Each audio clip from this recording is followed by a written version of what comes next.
Coming into today, the message was about 365. It has been 1 year since Ohio State suffered their first loss to Michigan in 10 years, and much less happened today. I mean, Ohio State, they came away with a 45-23 loss, and I mean, Steven, it was thanks in large part to J.J. McCarthy's career day.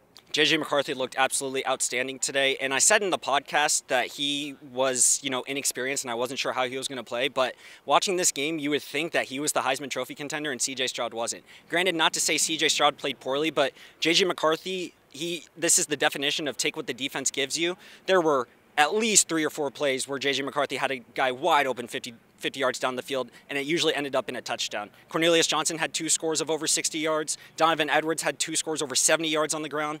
You just look at the game planning, and, I've been a huge supporter of Jim Knowles' halftime adjustments this year, but today I don't think he had it. I don't think the team had it, and you could just tell as the game went on that they were not believing in themselves, and the results showed. And this is going to be a tough offseason for Ohio State. Kind of like, Jacob, what do you see about their future and what it holds? Yeah, Steven, it's a good question, and I don't really know if the Buckeyes know what their future holds because they still have an outside shot at making the college football playoff as one of those outside, at-large bid teams there.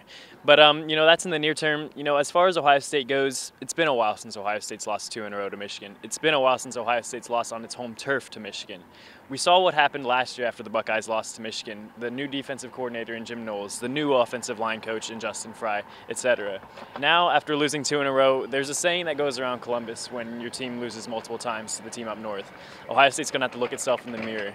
C.J. Stroud said after the game it's going to be a tough pill to swallow. He's going to move on from Ohio State. Ryan Day will remain. And like I mentioned a second ago, Ohio State's going to have to take a long look in the mirror in order to figure out where it's going to go from here if it doesn't make the CFP here in less than a month. Right. That's an excellent point because, Ohio State doesn't know their future.